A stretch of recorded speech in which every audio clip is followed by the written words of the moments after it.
नमस्कार, मैं हूं सत्येंद्र रंजन। आज बात पाकिस्तान की, जहां देखते देखते कुछ महीनों के अंदर वहां के जो सेना प्रमुख हैं उन्होंने संवैधानिक व्यवस्था को कायम रखते हुए भी पूरी सत्ता अपने हाथ में ले ली है। कहने को वहाँ पर अभी भी एक इलेक्टेड गवर्नमेंट है, निर्वाचित सरकार है, शहबाज शरीफ प्रधानमंत्री हैं, लेकिन फील्ड मार्शल भी उन्होंने पिछले कुछ महीनों के दरमियान ही खुद को बनवाया और अब उन्होंने ऐसी शासन व्यवस्था वहाँ पर करवा ली है जिसमें सारी सत्ता पर उनका ही कंट्रोल होगा और वो भी अभी के लिए नहीं बल्कि जीवन भर के लिए, उनके जीवन भर के लिए ऐसा हो सकता है। कल यानी कि बुधवार को पाकिस्तान की नेशनल असेंबली ने संविधान संशोधन का जो 27वां संविधान संशोधन बिल था उसको पास कर दिया। इस बिल से दो बातें हुई।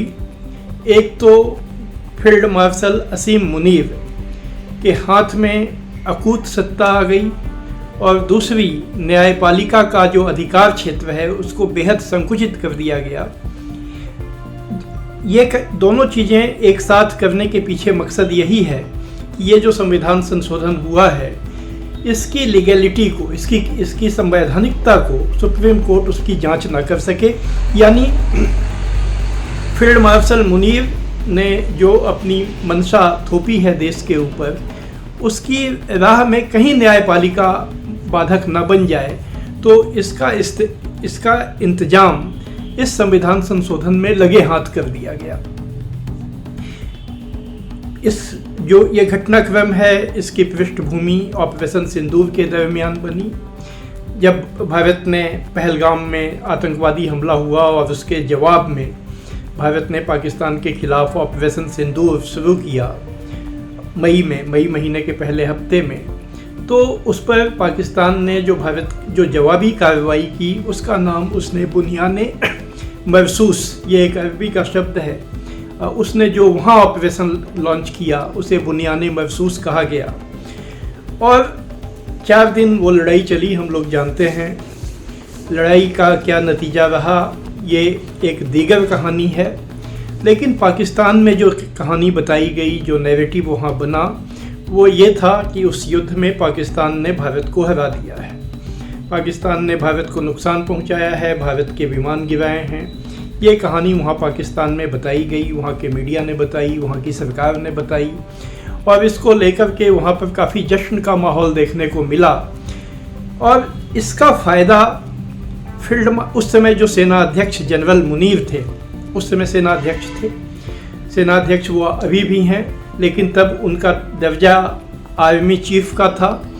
उन्होंने इस माहौल का फ़ायदा उठाकर देश की सरकार को ये कहा कि वो उन्हें फील्ड मार्शल बना दे। फील्ड मार्शल बना दिया गया। फील्ड मार्शल का जो दर्जा होता है वो जीवन भर के लिए होता है, तो ये उन्हें दर्जा मिल गया। और इसके बाद वो लगातार अपने प्रभाव को बढ़ाते चले गए हैं। इसकी मिसाल है कि वो जहाँ भी पाकिस्तान के डिप्लोमेटिक टॉक्स हुए हैं, जो दो देशों के स्तर पे बातचीत होती है, वहाँ उनकी उपस्थिति नज़र आई है।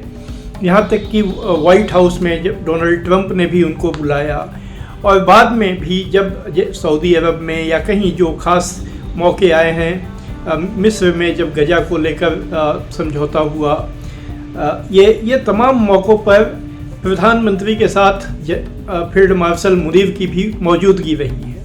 यह ये बताता है कि देश की विदेश नीति पर पूरी तरह से जो आज तय करने का अधिकार है वो मुनीर के हाथ में चला गया है।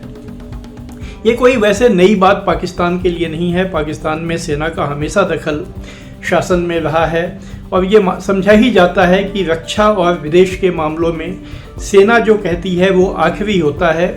लेकिन इस पिछले कुछ समय से जनरल मुशर्रफ का जब डाउनफॉल हुआ, उनका पतन हुआ, उसके बाद से देश में ये दावा किया जाता रहा है कि लोकतांत्रिक व्यवस्था है, चुनी हुई सरकार है।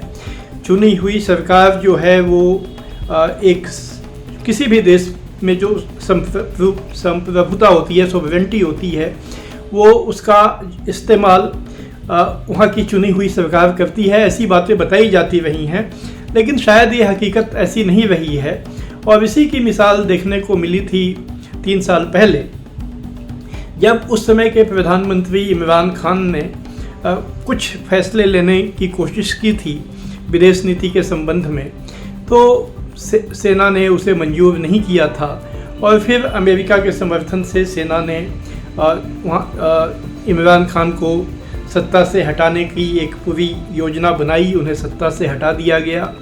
इमरान खान ने इसे बर्दाश्त नहीं किया और इसके खिलाफ उन्होंने आंदोलन की शुरुआत की। नतीजा ये है कि वो अब जेल में पड़े हुए हैं। तो पाकिस्तान में तो सेना से टकराने का हमेशा ये अंजाम वहाँ के उन नेताओं को भुगतना पड़ा है। जिस किसी नेता ने ये कोशिश की कि वो एक इलेक्टेड गवर्नमेंट का लीडर होने के नाते वो सचमुच वहाँ शासन करे, तो सेना ने उसे उसकी अनुमति नहीं दी है। इसकी 2 खास मिसाल जुल्फ़िकार अली भुट्टो, जिन्हें फांसी पर चढ़ा दिया गया, और इमरान खान हैं, जो अब लंबे समय से जेल में पड़े हुए हैं। तो ये तो वहाँ की हकीकत रही है। लेकिन फिर भी जिसे एक कहा जाता है कि कुछ तो भ्रम बना रहता है, तो कुछ भ्रम बना था कि वहाँ की निर्वाचित सरकार जो है उसके पास कुछ सत्ता है, वो भी एक लीगल अथॉरिटी है और उस अपनी अथॉरिटी को एक्सेप्ट करती है।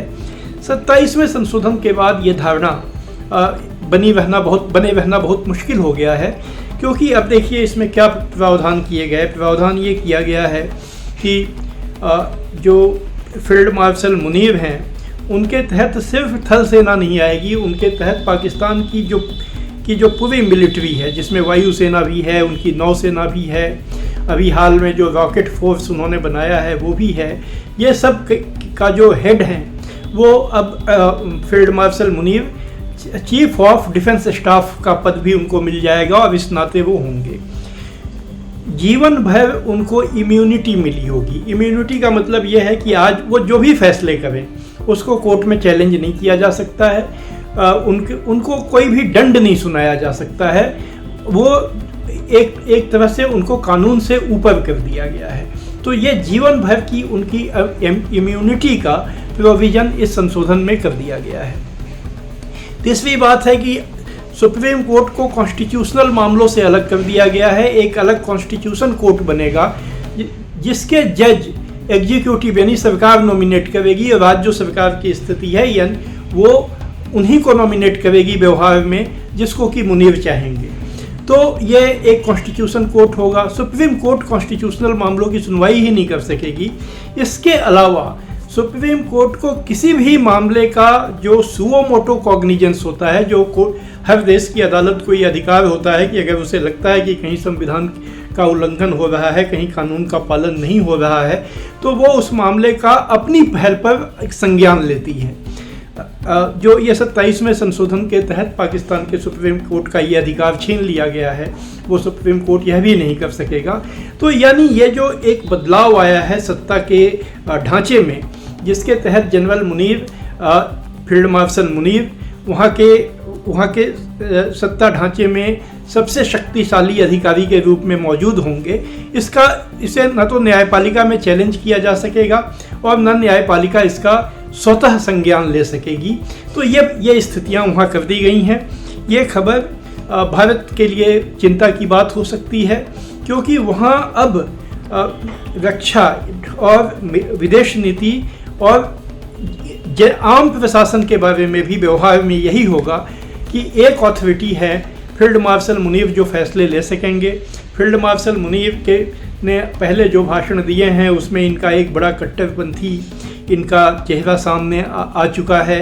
ये एक आइडियोलॉजिकली भारत के खिलाफ हैं, ये इन्होंने जताने में कोई कसर नहीं छोड़ी है। और जो ऑपरेशन सिंदूर के दरमियान इन्होंने एक कहानी अपने देश में फैलाई, और वो फैला सके इसका मतलब है कि वहाँ का मीडिया और वहाँ का जो तंत्र है उस पर इनका काफ़ी नियंत्रण है।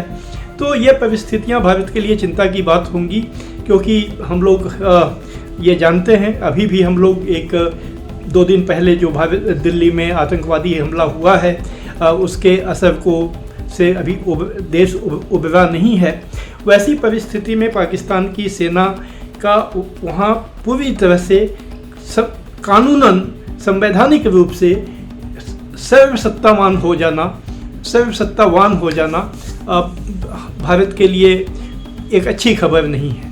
तो आज इतना ही, हम फिर आपसे के सामने आएंगे ताज़ा अपडेट लेकर। आज आप सबको मेरा नमस्कार।